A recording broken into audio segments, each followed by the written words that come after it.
வேணாலும் பண்ணிட்டுருங்க, நீங்க பாட்டு பேசுங்க, நான் பாட்டு பேசுறேன்னு பட்டிமன்ற பேச்சாளர் பேசலாம். நீங்க என்னனாலும் பேசுங்க, நான் பாட்டு கத்தி கூச்சல் போட்டுட்டு கண்டதை பேசிட்டு பொய்ய பேசிட்டு கிளம்பிடுறேன்னு வாடகை பேச்சாளர்கள் பேசலாம். நீங்கள் என்ன வேணா பண்ணிக்கோங்க, என்னோட ஸ்கிரிப்ட் இதுதான், நான் பாட்டு பேசுறேன், மேடையில நடக்கிறேன், அழுகிறேன், முடிக்கிறேன்றது நடிகர்களுடைய உத்தியாக இருக்கலாம். ஆனால் ஆசிரியரை பொறுத்தவரை அவர் பெரியாரின் வாழ்நாள் மாணவர், கொள்கை பணி தோழராக பெரியாருக்கு இருந்தார். அதனால அவரை அப்படிலாம் பேச முடியாது. இங்க இருக்கக்கூடிய ஐயா சுபவி அவர்கள், ஐயா நாகநாதன் அவர்கள் இன்னைக்கு பலர் பேசுகிற போது அவங்கெல்லாம் பேசுனா அது கதை, திரைக்கதை, வசனம். இவங்க வாயிலிருந்து வந்தா அது வரலாறு. அதனால் ஈழத்தை பற்றி பேசாமல் இருக்கிறார்கள். இதை போய் நம்ம திரும்ப திரும்ப சொல்லணும். அவங்க நடந்ததை சொன்னாங்கன்னா அது கதை, இவங்க சொன்னா அது ஸ்டேட்மெண்ட், கன்ஃபெஷன் ஸ்டேட்மெண்ட். இப்படிதாங்க நடந்துச்சுன்னு. அப்படி அந்த வரலாற்றை எல்லாம் நேரில் கண்டவர்கள்.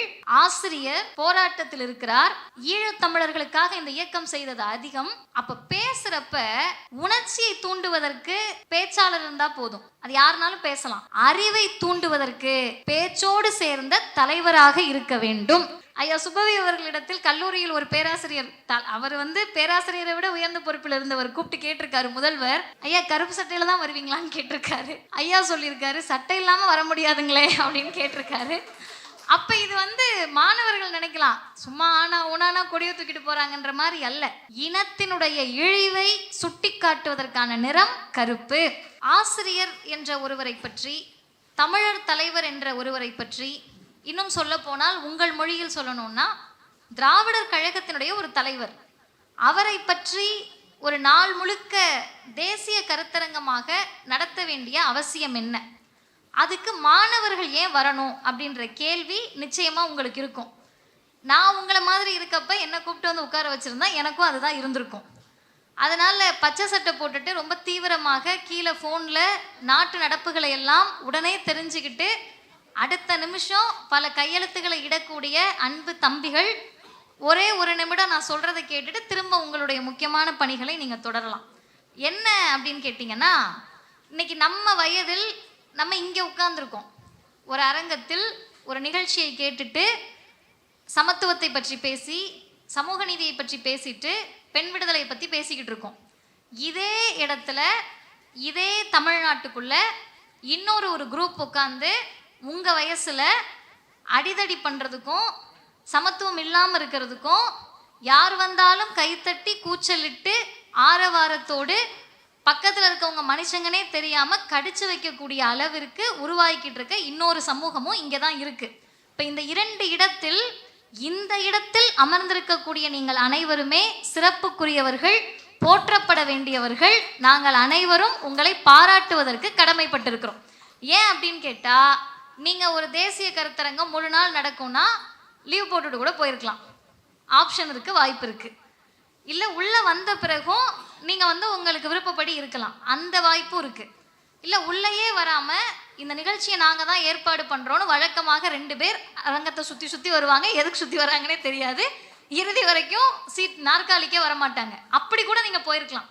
ஆனால் அது எதுவுமே இல்லாமல் வந்து அமர்ந்து கேட்கக்கூடிய உங்கள் அனைவருக்கும் எங்கள் அனைவரின் சார்பிலும் பாராட்டுதலையும் வாழ்த்துகளையும் கரவொலியின் மூலமாக எல்லோரும் பதிவு செய்கிறோம். இப்போ நேரடியாக தலைப்புக்கு வருகிறேன். தமிழர் தலைவர் ஆசிரியர் அவர்கள் ஒரு சொற்பொழிவாளராக அவரை எப்படி பார்க்கிறோம்?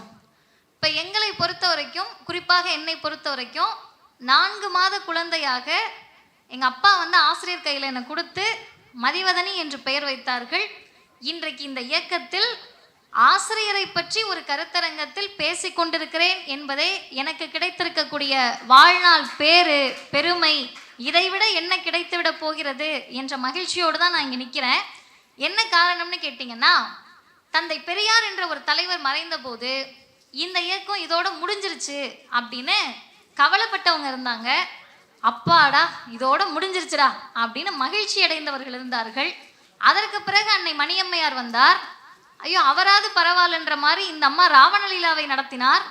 அவங்க மறைந்த பிறகும் அதே தான், அப்பாடா அப்படின்னு ஒரு குழுவும், ஏன் இப்படி நடந்துச்சு அப்படின்ற அதிர்ச்சியில ஒரு குழுவும் இருந்தபோது திராவிடர் கழகத்தின் தலைவராக ஆசிரியர் வருகிறார். ஆசிரியர் வந்தப்ப என்ன சொன்னாங்கன்னா, பெரியார் இருந்தபோது திட்டிய கூட்டம், எதுக்கு இவர் இப்படி பண்றாருன்னு கேட்ட கூட்டம், பெரியார் ஏதாவது பண்ணணும்னு நினைச்ச கூட்டம். ஆசிரியர் வந்த பிறகு சொன்னார்கள், பெரியார் எப்படி இருந்தார் தெரியுமா? இது வழக்கமாக நடப்பது. அப்ப ஆசிரியரினுடைய அந்த இருப்பை பொறுத்து கொள்ள முடியாதவர்கள், அதெல்லாம் இல்லை, இவருக்கு பிறகு என்ன அப்படின்ற கேள்வியை தொடங்குவதற்கு முன்பே எங்களை போன்ற இளைஞர்களை இங்க பாருங்க, இன்னும் நூற்றாண்டுக்கு இந்த இயக்கம் இருக்கும் என்று சொன்ன இடத்தில் ஆசிரியருடைய வெற்றி இருக்கிறது. அதை அவர் எப்படி அடைந்தார் அப்படின்னு கேட்டா, பெரியாரினுடைய முக்கிய தளபதிகள் எல்லாம் ஐயாவை விட்டுட்டு போறாங்க. இப்போ உங்களுக்கு புரியுற மாதிரி சொல்லணும்னா, உங்களுக்கு ரொம்ப நெருக்கத்திற்குரிய ஒருவர், அவரை வச்சுதான் நீங்க எல்லாமே கட்சி இயக்கம் எல்லாத்துலயும் முக்கியமான ஒருவரா வச்சிருக்கீங்க. அப்படி இருந்த தளபதிகள் தலகர்த்தர்கள் எல்லாம் போன பிறகு என்ன செய்வது, இந்த இயக்கம் என்ன ஆகும் அப்படின்ற ஒரு நிலைமையில நீங்க ஒரு படம் 3 மணி நேரம் படம் பார்க்குறப்ப ஒரு இடைவெளி இன்டர்மிஷனுக்கு பிறகு ஒருத்தர் எழுந்து வருவார்ல, அந்த மாதிரி இப்ப மட்டும் இல்லை, இனி எப்போதும் இந்த இயக்கத்தினுடைய நட்சத்திர பேச்சாளராக நான் இருப்பேன் என்று அவர் மேற்கொண்ட பணியை 93 வயதிலும் செய்கிறார். அதுதான் செய்தி. 10 வயதில் அவர் பேசியது செய்தி அல்ல, 16 வயதில் அவர் பேசியது செய்தி அல்ல. 10 வயதிலும் 16 வயதிலும் பேசிய அதே செய்தியை ஏற்றுக்கொண்ட அதே தலைவரை 93லும் அப்படியே முனையளவு கூட மாறாமல் பின்பற்றுகிறார். அதுதான் செய்தி. இப்போ ஒரு பேச்சாளருடைய ரோல் என்ன ஒரு கூட்டத்தில் அப்படின்னா, நம்ம என்ன நினைப்போம், மேடைக்கு வந்து பேச தொடங்கின பிறகு அப்படின்னு நினைப்போம், மாணவர்களாக இருக்க நம்ம எல்லாருமே. ஆனால் ஆசிரியர்கிட்ட நம்ம என்ன கற்றுக்கணும்னா, மேடைக்கு வந்தவுடன் பேச அப்படி மைக்க பிடிச்ச பிறகு பேச்சாளருடைய ரோல் தொடங்கலை. அந்த அரங்கத்திற்குள் நுழைகிற போதே ஒரு பேச்சாளருடைய முக்கியத்துவம் வந்துடுது. எப்படின்னு கேட்டால், இப்போ நீங்கள் நான் சொல்கிறது நிச்சயமாக ஆசிரியருக்கு நம்ம இதை தான் பேசணும்னு தெரிய போகிறதில்ல. அவர் வந்த உடனே நீங்கள் கவனிங்க, நம்ம என்ன பண்ணுவோம்னா நேராக மேடையை பார்த்து கடகடன்னு நடந்து வந்துடுவோம். ஆனால் ஆசிரியர் 2 பக்கமும் பார்ப்பார், யார் இருக்காங்க யார் இல்லைன்னு பார்ப்பாரு. மேடைக்கு வந்த உடனேயே இந்த அரங்கத்தில் அப்படி பார்ப்பதற்கு வாய்ப்பில்லை, நேரடியாக எல்லாம் தெரியுறீங்க. இதை விட ஒரு கூட்டமாக இருந்தால் கையை இப்படி வச்சுக்கிட்டு இப்படி 2 பக்கமும் பார்த்து கடைசியில் யார் இருக்கிறார்கள் என்பது வரை கவனிப்பார். கவனித்து விட்டு ஒருவேளை வந்திருக்கக்கூடியவர் அந்த ஊருக்கு மிக முக்கியமானவராகவோ இந்த இயக்கத்திற்காக பாடுபட்டவராக இருந்தார், அவர் ஏன் அங்கே உட்கார்ந்துருக்காரு, கூப்பிட்டு வந்து முன்னாடி உட்கார வைங்கன்னு சொல்வதில் தொடங்குகிறது ஒரு பேச்சாளருடைய பணி. ஏன் அப்படின்னு கேட்டால், இப்போ நீங்கள் என்னனாலும் பண்ணிட்டுருங்க, நீங்கள் பாட்டு பேசுங்க நான் பாட்டு பேசுகிறேன்னு பட்டிமன்ற பேச்சாளர் பேசலாம். நீங்கள் என்னனாலும் பேசுங்க, நான் பாட்டு கத்தி கூச்சல் போட்டுட்டு கண்டதை பேசிட்டு பொய்ய பேசிட்டு கிளம்பிடுறேன்னு வாடகை பேச்சாளர்கள் பேசலாம். நீங்கள் என்ன வேணா பண்ணிக்கோங்க, என்னோட ஸ்கிரிப்ட் இதுதான், நான் பாட்டு பேசுகிறேன், மேடையில் நடக்கிறேன், அழுகிறேன், முடிக்கிறேன்றது நடிகர்களுடைய உத்தியாக இருக்கலாம். ஆனால் ஆசிரியரை பொறுத்தவரை அவர் பெரியாரின் வாழ்நாள் மாணவர், கொள்கை பணி தோழராக பெரியாருக்கு இருந்தார். அதனால அவரை அப்படிலாம் பேச முடியாது, ஒவ்வொருத்தரையும் கவனிப்பார். இப்போ அதுக்கு அடுத்து என்ன, மேடைக்கு வந்தாச்சு. மேடைக்கு வந்த உடனேயே அவருக்கு பின்னாடியே போருக்கு தயாராக ஆயுதங்கள் வருகிற மாதிரி புத்தக பை வரும். அந்த புத்தக பை தான் ஆயுதம். அதை எடுத்து வந்து வச்ச உடனே நம்ம எல்லாரும் என்ன பண்ணுவோம்னா, பை வருதுன்னா உள்ள தண்ணி இருக்கும், பிஸ்கெட் இருக்கும், ஸ்நாக்ஸ் இருக்கும் போல, மருந்து இருக்கும் போல அப்படின்னு நினைப்போம். ஆனால் ஆசிரியர் அதை வைத்து விட்டு அவரே முதல்ல ஒரு புத்தகத்தை எடுத்து மேலே வைப்பார். அது அவர் அன்னைக்கு பேசக்கூடிய செய்தி. இப்போ அவருக்கு முன்னாடி ஒருத்தர் பேசுகிறாங்க, அவங்க பேசுகிறப்ப ஒரு செய்தியை சொல்லிடுவாங்க. இப்போ எடுத்துக்காட்டுக்கு நான் வந்து ஆசிரியருடைய பணிகளை பற்றி நீங்கள் தெரிஞ்சுக்கணும்னா தமிழர் தலைவருடைய வாழ்வும் பணியும் படிங்க அப்படின்னு சொல்லி ஒரு பேச்சாளர் பேசுகிறாங்கன்னா, புத்தக பையில் அந்த புத்தகமும் இருக்கும். அதை எடுத்து பக்கத்தில் இருக்கவங்க கிட்ட திறந்து இதை பற்றி தான் அவங்க பேசிக்கிட்டு இருக்காங்கன்னு காட்டுவார். அதற்கு அடுத்து அந்த புத்தகத்தெல்லாம் எடுத்து வச்ச பிறகு ஒரு பேடில் பேப்பர் இருக்கும். அந்த பேப்பரை எடுத்து அந்த இடத்திற்கு என்ன செய்திகள் சொல்ல வேண்டும் என்பதை குறிப்பெடுத்துட்டே வருவார். அதற்கு அடுத்து அவர் செய்யக்கூடிய முக்கியமானது, யாரெல்லாம் வந்திருக்காங்கன்னு நோட்டீஸில் இல்லாத பெயர்களை வாங்குவார். வாங்கின பிறகு நீங்கள் எவ்வளவு சிறந்த பேச்சாளராக இருந்தாலும் சரி, இந்த அணுகுமுறையை புத்தகங்களில் வாசிக்க முடியாது, ஆசிரியர் என்ற ஒரு நபரிடமிருந்து நேரடியாக தான் பயில முடியும், கற்றுக்கொள்ள முடியும்.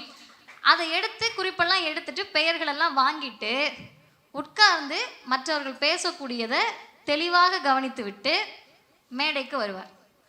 மேடைக்கு வந்து பேச ஆரம்பிக்கிற போது நீங்கள் யாராவதுதான் சரி, உலகளவில் இருந்தாலும் சரி, முதல் 5 நிமிடங்களில் ஒரு கூட்டத்தை கண்ட்ரோல் பண்ண முடியலன்னா அடுத்து 1 மணி நேரம் தலைகீழாக நின்று தண்ணீர் குடித்தாலும் ஒன்றும் செய்ய முடியாது. அந்த முதல் 5 நிமிடங்களில் அந்த ஊருக்கு என்ன சிறப்பு அதை பேச தொடங்குவார். அந்த ஊருக்கு அவர் எப்போ வந்திருக்காருன்னு சொல்லுவார். அதில் ஒரு இன்னும் கூடுதலாக என்னென்னா, நகைச்சுவை உணர்வு ஆசிரியருக்கு அதிகம். வயதாக வயதாக கடிந்து கொள்வது மனிதர்களுடைய இயல்பு. சும்மாவே எதுக்கு இந்த பாட்டியும் தாத்தாவும் கடுகடுனே இருக்காங்கன்னு நம்மளே நம்ம வீட்டில் பார்த்துருப்போம். ஆனால் கலைஞருக்கும் ஆசிரியருக்கும் கிடைத்த மிகப்பெரிய வாய்ப்பு அவர்கள் தன்னகத்தே கொண்ட நகைச்சுவை உணர்வு. அவர் என்ன பண்ணுவாருன்னா, ஒரு ஊரில் இப்போ சமீபத்தில் ஆசிரியரோட நிகழ்ச்சிக்கு போகக்கூடிய வாய்ப்பை பெற்றேன். வெள்ளி விழா கண்ட ஊர் அப்படின்னாரு.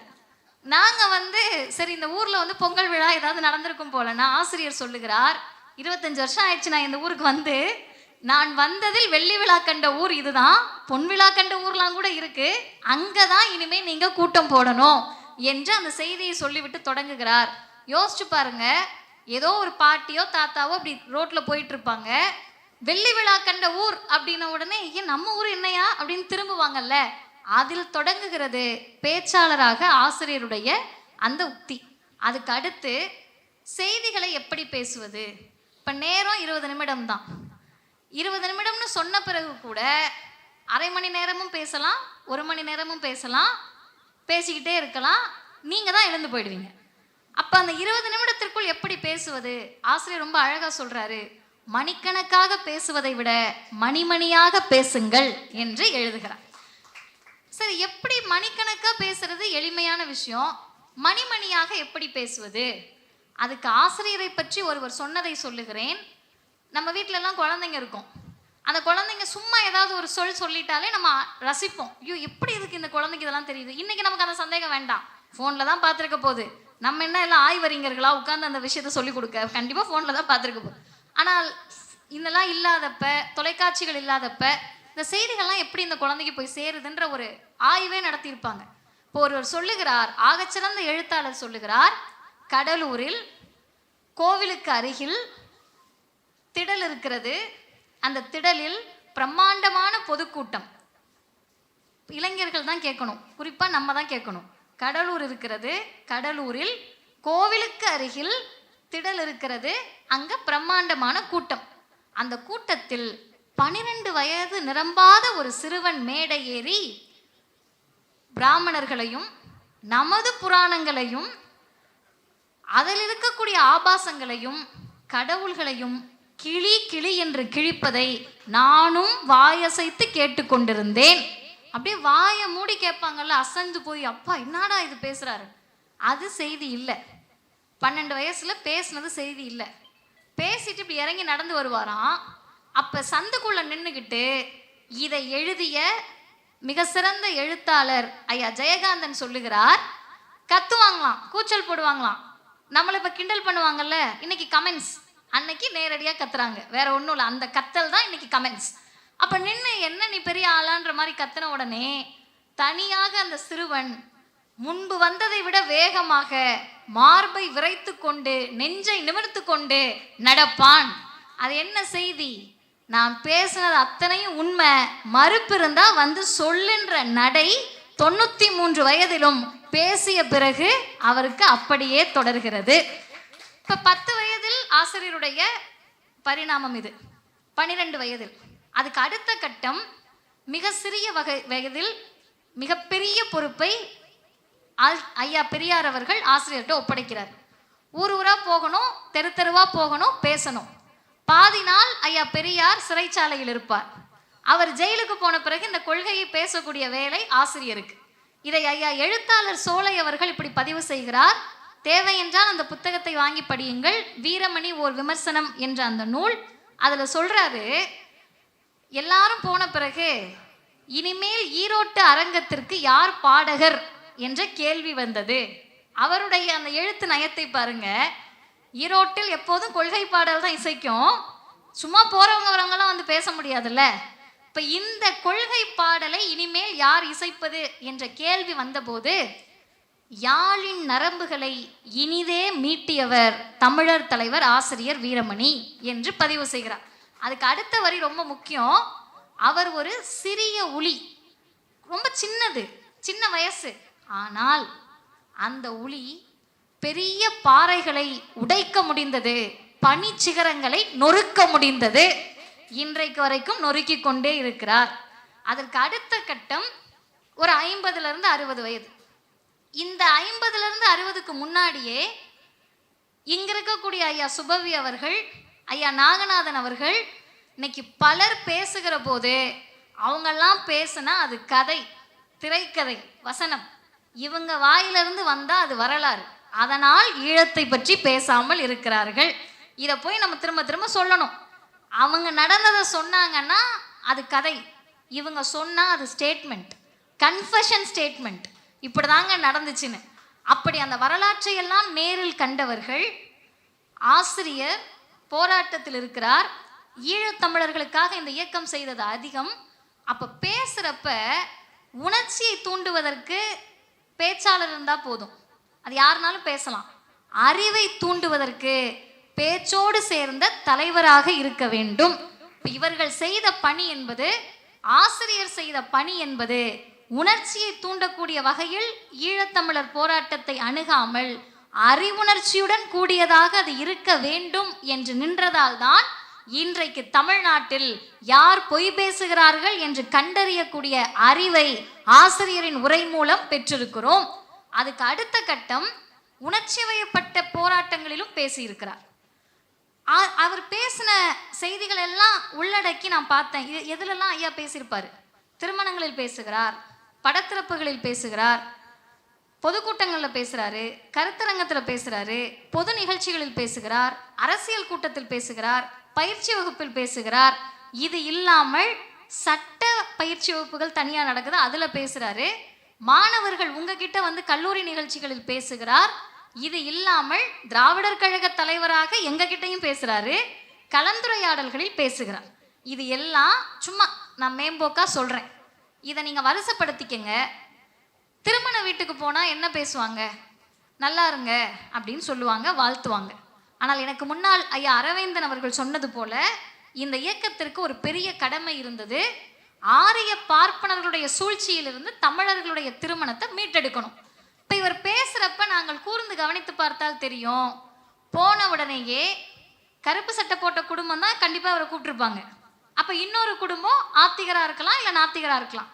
ஆனால் பல நேரங்களில் பழுத்த பழமாக இருக்கக்கூடிய ஆத்திகர்கள் நம்மளை கூப்பிடுவாங்க. நமக்கு அது என்னன்னே புரியாது. இது பல நேரங்களில் பிஜேபிக்கும் புரியாது. அதுதான் தமிழ்நாட்டினுடைய அரசியல். போய் உட்கார்ந்தோடனே ஆசிரியர் என்ன பண்ணுவாருன்னா, கடவுள் நம்பிக்கை இருக்கக்கூடிய அவர்களை உயர்த்தி பேசுவார். ஏங்க நாங்கள் இந்த திருமணம் பண்ணிக்கிறது பெருசாங்க, நீங்க இதுக்கு சம்மதிச்சிருக்கீங்க பாருங்க, அதுதான் சிறப்புன்னு சொன்னோனே அவங்க ஃபால் முடிஞ்சிச்சு. அடுத்த அரை மணி நேரம் அவர்கள் ஆசிரியரின் உரையை அப்படியே கண்சுமிட்டாமல் கேட்பார்கள். அப்படியே வாங்க படத்திறப்பு. படத்திறப்புனாலே இங்கே பின்வரிசையில் சாண்டல் கலர் ஷால் போட்டுட்டு பக்கத்தில் இருக்க தம்பிக்கிட்ட மிக தீவிரமாக கலந்துரையாடிக்கிட்டு இருக்க பாப்பாவுக்கு தெரியணும். ஏன்னு கேட்டால் அந்த படத்திறப்பு என்னன்னு தெரிஞ்சாதான் நாளைக்கு நம்மளும் இதை செய்யலான்னு தோணும். பொதுவாக இப்போ கடவுள் நம்பிக்கை இருக்கவங்க வீட்டில் இறப்பு நடக்கும், நம்பிக்கை இல்லாத எங்கள் வீட்டில் இறப்பு நடக்கும்.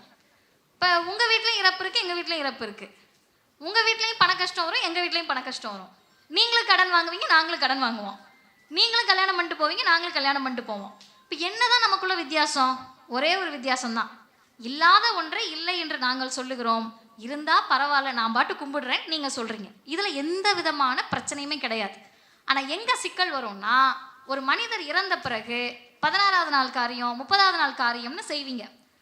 நாங்கள் என்ன பண்ணுவோம்னா, நாத்திகர்கள் அவங்களுடைய சிறப்பை சொல்லி அவர்களுடைய புகழை சொல்லி படத்திறப்பு நினைவேந்தல்னு நடத்துவோம்.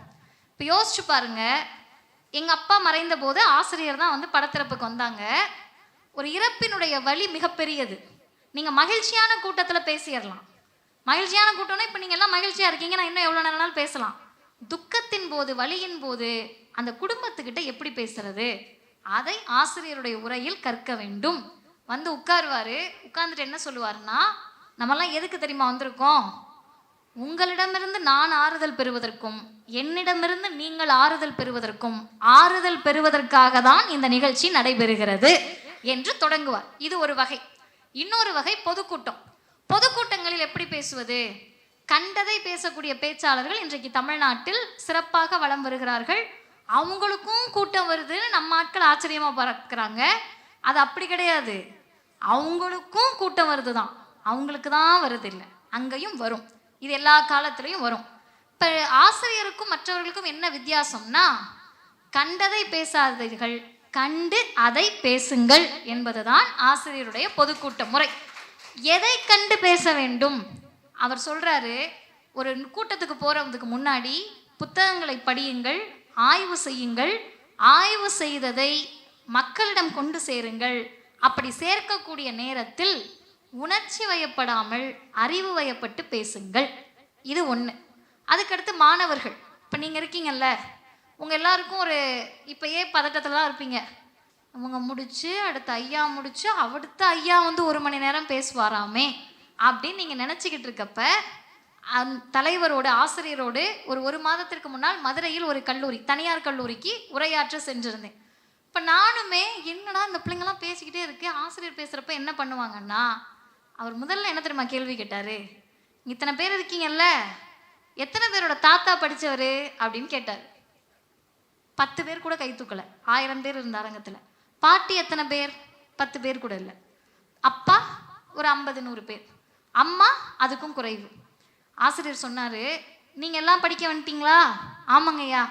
தாத்தா படிக்கலை, பாட்டி படிக்கலை, அப்பா படிக்கலை, அம்மா படிக்கலை, நீங்கள்லாம் படிக்க வந்துட்டீங்கல்ல, இதுதான் திராவிடம், இதுதான் தமிழ்நாடு. அந்த மாணவர்கள் டக்குன்னு யோசிப்பாங்கல்ல, இத்தனை நாள் நம்ம தாத்தா படிக்கிறது நம்மளே யோசிக்கலன்னு. அதற்கடுத்து தஞ்சாவூர் பெரியார் மணியம்மை பல்கலைக்கழகத்தில் ஆசிரியர் ஒரு செய்தியை சொல்கிறார். சரஸ்வதின்னு பேர் வச்சவங்க இருக்கீங்களாமான்னு கேட்குறாரு. பிள்ளைங்க இருக்காங்க. உங்கள் பாட்டி படிச்சிருக்காங்களான்னு கேட்குறாரு. இல்லைங்கய்யான்றாங்க. உடனே ஆசிரியர் சொல்கிறாரு, சரஸ்வதின்னு பேர் வச்ச பாட்டி படிக்கலை, பேத்தி சரஸ்வதி படிச்சிருக்க பத்தியா, அதுதான் பெரியார் செய்தது. இது ஒரு முறை. இன்னும் 5 நிமிடத்தில் நான் என் உரையை முடித்து விடுகிறேன். இதற்கு அடுத்து இதுவும் ஆசிரியரிடத்தில் கற்றது தான். உரை அப்படின்றது எப்படி இருக்கணும்னா, எங்கு தொடங்குகிறோமோ அந்த இடத்தில் வந்து முடிக்கணும். இடையில இப்போ நான் எங்கெங்கேயோ போனேன்ல, எங்கு போனாலும் அந்த உரையை சரியான நேரத்தில் சரியான சொல்லோடு முடிக்க வேண்டும். இது கல்லூரி நிகழ்ச்சி ஓகே, பொதுக்கூட்டம் சரி. பொது நிகழ்ச்சி ஃபுல்லாக மக்களாக இருக்காங்க, அந்த நிகழ்ச்சியில் எப்படி பேசுறது? எடுத்துக்காட்டுக்கு ஒரு ரோட்டரி நிகழ்ச்சிக்கு ஆசிரியர் போகிறார். ரோட்டரி நிகழ்ச்சினா எப்படி இருக்குன்னு உங்களுக்கே தெரியும். வந்தவங்க எல்லாம் இங்கே ஐயாலாம் இருக்காங்க, எங்களுக்கு என்ன நீங்கள் சொல்கிறது அப்படின்ற மோடில் தான் பல பேர் உட்கார்ந்துருப்பாங்க. அவர்களிடத்தில் ஆசிரியர் போய் என்ன பேசுவார்? ஏன்னா இவர் கொள்கையை சமரசம் செஞ்சுக்க மாட்டார். சட்டையை ஒரே ஒரு நாள் மாற்றி போட்டுட்டு வாங்கயான்னு கேட்டதுக்கு ஆசிரியர் சொன்ன பதில், ஏன் எதுனா சட்டையா, கொள்கையா, அதுக்கு தான் ஏன் கருப்பு சட்டை போடுறோம், இது ஒன்றும் அப்படியே கலர் கிடையாது, மாற்றி மாற்றி பிடிச்ச கலர்லாம் போட்டுக்கிறதுக்கு. ஐயா சுப்பவி அவர்களிடத்தில் கல்லூரியில் ஒரு பேராசிரியர், அவர் வந்து பேராசிரியரை விட உயர்ந்த பொறுப்பில் இருந்தவர், கூப்பிட்டு கேட்டிருக்காரு முதல்வர், ஐயா கருப்பு சட்டையில் தான் வருவீங்களான்னு கேட்டிருக்காரு. ஐயா சொல்லியிருக்காரு, சட்டை இல்லாமல் வர முடியாதுங்களே அப்படின்னு கேட்டிருக்காரு. அப்போ இது வந்து மாணவர்கள் நினைக்கலாம், சும்மா ஆனா ஊனானா கொடியை தூக்கிட்டு போகிறாங்கன்ற மாதிரி அல்ல.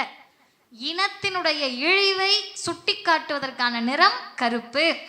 இதை ஆசிரியர் உரை நிகழ்த்துகிற போது அப்படியே போகிற போக்கில் பொதுமக்கள் கிட்ட சொல்லிட்டு ரொம்ப சாதாரணமாக ஜாதி ஒழிப்பை பேசுவார். எல்லாம் ரோட்டரியிலேருந்து வந்திருக்கீங்க, நிறைய ரத்த தானம் செய்வீங்க. உண்மையாகவே சொல்லணும்னா நீங்கள் தான் பகுத்தறிவாளர். நீங்கள் எவ்வளோ பகுத்தறிவாளர் தெரியுமா? உங்களுக்கு அடிபட்டுருச்சுன்னு வைங்க, ரத்தம் கேட்பீங்கல்ல. வணக்கத்திற்குரிய தமிழர் தலைவர் ஆசிரியர் ஐயா அவர்களை அனைவரின் சார்பிலும் பேரன்போடு வரவேற்கிறோம்.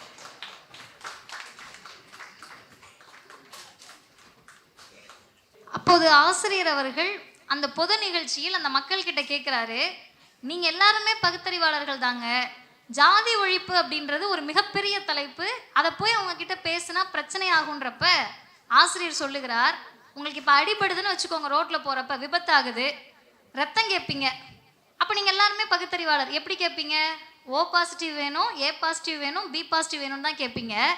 எங்கால் ரத்தம் கிடைக்குமா அப்படின்னு கேட்பீங்களா என்று சாமானிய மக்களிடத்தில், பொதுமக்களிடத்தில் பயங்கரமா படிச்சு பட்டம் பெற்று கூட அடிமனதில் ஜாதிய உணர்வோடு இருந்தால் அவர்களை தன்னுடைய பேச்சு நயத்தால் பகுத்தறிவாளராக மாற்றியவர் ஆசிரியர் ஐயா அவர்கள். இறுதியாக 2 செய்திகளை சொல்லி நான் நிறைவு செய்கிறேன். திருமணம், படத்திறப்பு, பொது நிகழ்ச்சிகள், பொதுக்கூட்டங்கள் இது எல்லாவற்றிலும் பேசிவிட்டார். இப்போ அரசியல் கூட்டம். அரசியல் கூட்டங்கள் அப்படின்னா இன்னைக்கு எதை வேண்டுமானாலும் பேசலாம். எதிர்த்தரப்புல இருக்கவங்கள ஒருமையை பேசினால் கீழே இருக்கவங்க கைத்தட்டுவாங்க. ஆனால் ஆசிரியர் சொல்வார், கைத்தட்டலுக்காக பேசாதீங்க. இன்னும் வெளிப்படையாக சொல்ல வேண்டும் என்றால், எதிரணியில் இருந்து பேசக்கூடிய ஒரு பெண்ணை உருவக்கேலி செய்யக்கூடியவர்கள் இயக்கத்தவராகவே இருந்தாலும் அவங்கள பார்த்து பேசுற உரிமை உனக்கு எப்படி வந்துச்சுன்னு கேட்டு கண்டித்து இனிமேல் ஒருவரும் யாரையும் உருவக்கேலி செய்யக்கூடாது என்று தன்னுடைய பேச்சாளர்களுக்கு வகுப்பெடுப்பார். இந்த பண்புனால தான் எங்களை மறந்து பார்ப்பனர் என்று சொல்லக்கூடிய இடத்தில் பார்ப்பான் என்று சொல்லிவிட்டால் ஆசிரியர் தலையிலேயே டமார்னு தட்டி ஒழுங்கா பேசு, ஒருமையில் பேசாதன்னு சொல்லக்கூடிய அந்த புத்தியை நாங்கள் பெற்றிருக்கிறோம். இறுதியாக நான் சொன்னது போலவே ஆசிரியரும் வந்து விட்டார், கூடவே புத்தகப்பையும் வந்து விட்டது. அதனுடைய அர்த்தம் என்னன்னு கேட்டா, ஆசிரியர் பேசுகிறார் என்றால் ஆதாரங்கள் பேசுகிறது என்று அர்த்தம். ஒரு சொல், ஒரு வரி, ஒரு சொற்றொடர், ஒரு உரை, இதில் எந்த இடத்திலும் அவர் பேசிய சொல்லுக்கு கூட மறுப்பு சொல்ல முடியாது. கீதையின் மறுபக்கமாக இருக்கலாம், இப்போது இறுதியாக அவர் பேசிய வந்தே மாதரம் உரை வரை மறுப்பு சொல்லுவதற்கு யாரும் தயாராக இல்லை. என்ன காரணம்? மறுப்புக்கே மறுப்பு சொன்னவர் ஆசிரியர் அவருடைய உரையின் மூலமாக. அந்த அளவிற்கு கருத்துகள். இப்போ நாங்கள் வரப்பவே புத்தகத்தோடு வந்திருக்கிறோம். என்ன காரணம்? இதெல்லாம் நீங்கள் போய் எங்கே படிக்க முடியும்? நான் இப்போ சொன்ன செய்தியெல்லாம் எந்த புத்தகத்திலும் இருக்காது. அது நேரடியாக நீங்கள் அவரை பார்த்து தான் கற்றுக்கொள்ள முடியும். அப்படி காணொளி, ஊரடங்கு வந்துருச்சு, கொரோனா வந்துருச்சு, இதெல்லாம் நீங்கள் சொன்னீங்கக்கா. கொரோனா அப்போ அவர் என்ன பண்ணியிருப்பார்? எங்கள் துணைத் தலைவர் ஐயா கவிஞர் சொல்லுவார், 10 வயதிலிருந்து பொதுமக்களை பார்த்து பழகியவர், சாயங்காலம் ஆயிட்டாலே கருப்பு சட்டையோடு மக்களை பார்த்து பழகியவர். கொரோனா ஊரடங்கில் அவரால் எப்படி மக்களை பார்க்காமல் இருக்க முடியும்? முதலாக காணொளி வாயிலாக தன்னுடைய தோழர்களை, தொண்டர்களை சந்தித்து உரையாற்றியவரும் தமிழர் தலைவர் ஆசிரியர் அவர்கள்தான். அந்த உரை தொகுப்பாக ஒப்பற்ற தலைமை என்ற இந்த புத்தகமாக வந்திருக்கிறது. அருமை மாணவர்களே, வாங்கி படியுங்கள். எப்படிப்பட்ட உரையெல்லாம் தந்தை பெரியாரால் ஆற்றப்பட்டிருக்கிறது என்ற ஒரு செய்தியும், அந்த பெரியாரை அப்படியே நம்மிடம் கொண்டு வந்து சேர்த்த ஆசிரியருடைய உரையும் இதில் அமைந்திருக்கிறது. எனவே பொதுக்கூட்டமோ, பொது நிகழ்ச்சியோ, கல்லூரி நிகழ்ச்சியோ, ஊரடங்கோ, எல்லா நேரத்திலும் பேசிக்கொண்டே இருக்கிறார். 93 வயது, காது அறுவை சிகிச்சை முடிந்து 1 வருடம் கூட நிறைவு செய்யவில்லை. 25 நாட்களில் 46 கூட்டங்களை பேசி முடித்திருக்கிறார். நவம்பர் தொடங்கி நேற்றைக்கு முதல் நாள், 2 நாட்களுக்கு முன்னால் 21ஆம் தேதி தஞ்சாவூரில் எங்கள் கழக மாநாட்டில் பேசி முடித்தார். அடுத்த நாள் ஞாயிற்றுக்கிழமை எழுந்துக்கவே முடியாமல் நாங்கள்லாம் தூங்க போயிட்டோம். ஆசிரியர் இன்னொரு 100ஆண்டு நிகழ்ச்சியில் கலந்து கொண்டார் ஞாயிற்றுக்கிழமை. இன்று உங்களிடத்தில் வந்திருக்கிறார், நாளை பயணிக்க இருக்கிறார். இது சொல்லக்கூடிய ஒரே செய்தி, நாக்கில் உயிர் இருக்கின்ற வரை, தொண்டையில் கடைசி சொட்டு ஈரம் இருக்கின்ற வரை அவரின் குரல் நமக்காக ஒலித்து கொண்டே இருக்கும், நம் தலைமுறைக்காக ஒலித்து கொண்டே இருக்கும். அந்த உரையால் வளர்ந்தவர்கள் நாங்கள். அவரிடம் பெற்ற அறிவால் பேசுவோம், பேசிக்கொண்டே இருப்போம். வாய்ப்புக்கு நன்றி, வணக்கம். வாழ்க பெரியார், வளர்க பகுத்து.